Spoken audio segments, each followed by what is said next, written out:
चलिए स्टूडेंट, हम लोग क्वेश्चन नंबर 7 को सॉल्व करते हैं। देखिए क्वेश्चन नंबर 7 में क्या कहा जा रहा है। स्टूडेंट आप लोग क्वेश्चन को पढ़िए।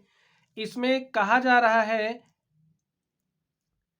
त्रिज्या 12 सेंटीमीटर वाले एक वृत्त की कोई जीवा केंद्र पर 120 डिग्री का कोण अंतरित करती है। संगत वृत्तखंड का क्षेत्रफल ज्ञात कीजिए। स्टूडेंट हमें कोई वृत्त दिया गया है और ये जो वृत्त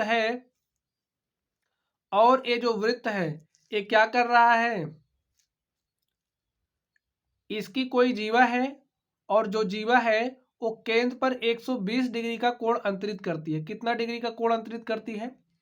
120 डिग्री का कोण अंतरित करती है। कुछ इस तरीके से देखिए, यहाँ पर ए अगर हम लोग बात करें इसकी ए बी की, ए बी क्या है? वृत्त की जीवा है।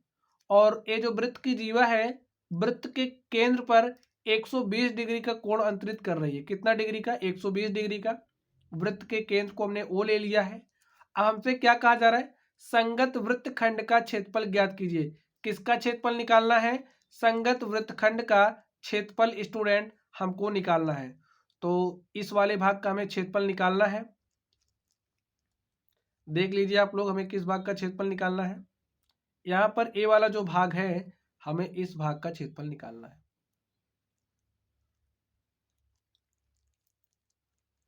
आप लोग सोच करके बताइए इस वाले भाग का क्षेत्रफल हम लोग कैसे निकाल सकते हैं। आप लोग अपनी बुद्धि का प्रयोग करिए। चलिए अब हम लोग देखते हैं इसका क्षेत्रफल हम लोग कैसे निकाल सकते हैं। तो यहाँ पर स्टूडेंट आप लोग ध्यान से देखिए। चलिए आप लोग ध्यान से देखिए, हमें इसका क्षेत्रफल निकालना है। तो सबसे पहले हमें जो दिया गया हम लोग उसको राइट कर लेते हैं।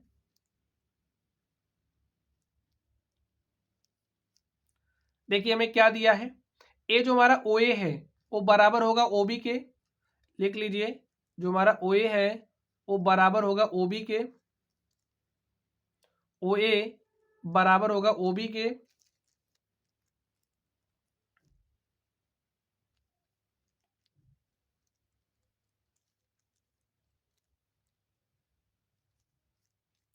लिखिए ओ ए हमारा बराबर होगा ओ बी के।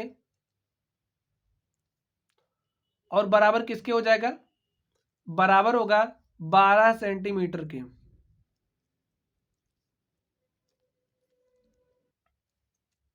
बारह सेंटीमीटर क्यों बराबर? क्योंकि ये वृत्त की त्रिज्याएं हैं।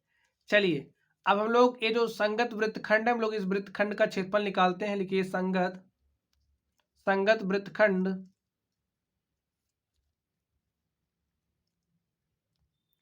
संगत वृत्तखंड ए पी बी का क्षेत्रफल, ए पी बी का क्षेत्रफल। स्टूडेंट इसका क्षेत्रफल हम लोग कैसे निकाल सकते हैं? आप लोग सोचिए इसका क्षेत्रफल हम लोग कैसे निकाल सकते हैं। देखिए इसका क्षेत्रफल निकालने के लिए यहाँ पर ये जो त्रिज्यखंड है सबसे पहले हमें इस त्रिज्यखंड का क्षेत्रफल निकालना होगा। तो लिखिए त्रिज्यखंड ओ ए पी बी का क्षेत्रफल, ओ ए पी बी का क्षेत्रफल। और हमें माइनस करना पड़ेगा। किसके क्षेत्रफल को माइनस करना पड़ेगा? ध्यान से देखिए, हमें इतना ए चाहिए, इसके लिए हम लोग इसका क्षेत्रफल निकालेंगे और माइनस कर देंगे इस त्रिभुज का क्षेत्रफल। लिखिए त्रिभुज ओ ए बी का क्षेत्रफल। चलिए त्रिज्यखंड के क्षेत्रफल का फॉर्मूला क्या होता है? पाई आर स्क्वायर थीटा अपॉन में 360 डिग्री माइनस त्रिभुज ओ ए बी का क्षेत्रफल क्या हो जाएगा? 1/2 इंटू में आर स्क्वायर, यानी कि जो त्रिज्या है त्रिज्या का स्क्वायर, आर स्क्वायर इंटू में क्या हो जाएगा? Sine theta. और थीटा की वैल्यू कितना है यहाँ पे? 120 डिग्री। चलिए आगे देखिए, हमें जो पाई है पाई का वैल्यू 3.14 रखना है।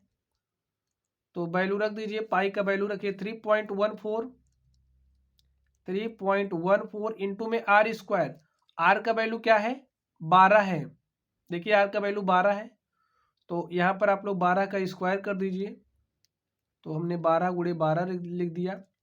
थीटा का वैल्यू 120 डिग्री है, 120 डिग्री है, तो यहाँ पर हमने थीटा का वैल्यू राइट कर दिया 360 डिग्री लिख लीजिए आप लोग।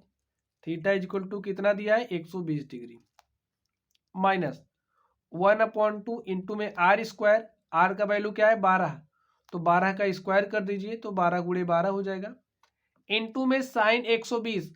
अब आप लोग साइन 120 का मान कैसे निकालते हो, देखिए साइन 90 प्लस 30 साइन 120 ही तो होगा, और हम जानते हैं कि जो हमारा साइन 90 प्लस थीटा होता है वो बराबर होता है किसके, कॉस थीटा के, और थीटा का वैल्यू यहाँ पे क्या है 30 डिग्री, और कॉस 30 डिग्री की अगर हम लोग बात करें तो कॉस 30 डिग्री का मान √3/2 होता है, तो यहाँ पर आप लोग √3/2 राइट कर दीजिए। चलिए हम लोग इसको हल कर लेते हैं।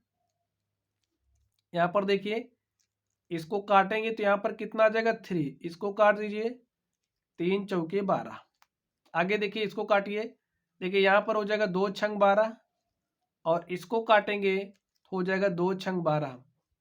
अब आगे देखिए यहाँ पर क्या बचा 3.14 इंटू में क्या है 12, यहाँ पर है 4, तो 12 चौके क्या हो जाएगा 48, माइनस क्या हो जाएगा 6 गुणे 6 36 हो जाएगा, और देखिए मल्टीप्लाई के साथ क्या रखना है √3, और √3 की वैल्यू हमें रखनी है 1.73।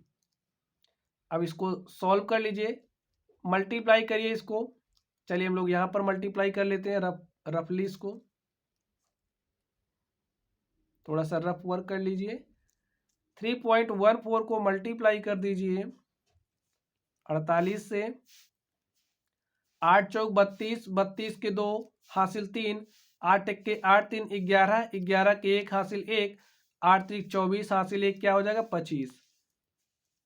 फिर 4 चौके 16, 16 के 6 हासिल 1, 4 एक के 4 हासिल 1 5, और 4 3 क्या हो जाएगा 12।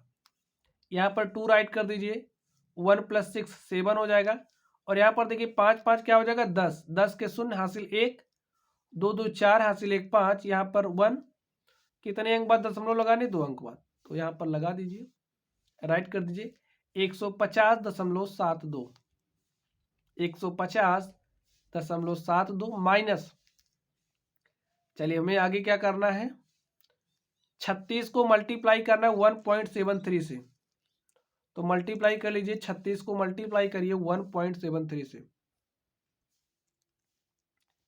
36 को मल्टीप्लाई करना है 1.73 से, मल्टीप्लाई करिए, 3 छक 18, 18 के 8 हासिल 1, 3 त्रिक का 9 हासिल 1 10, 10 राइट कर दीजिए, फिर 7 छंग 42, 42 के 2 हासिल 4, 7 त्रिक 21, 4 कितना हो जाएगा 25।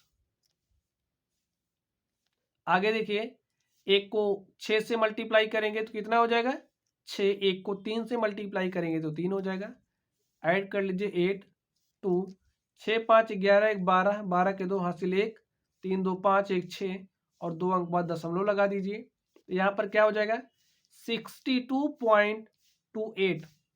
अब स्टूडेंट देखिए एक, अब आप लोग घटा लीजिए, घटाइए, देखिए क्या हो जाएगा, यहाँ 12 में से 8 घटाएंगे तो 4 हो जाएगा, यहाँ पर 6 है, 6 में से 2 घटाएंगे कितना हो जाएगा 4। स्टूडेंट हम हासिल लेके घटा दे रहे हैं डायरेक्टली, आप लोग समझ लेना।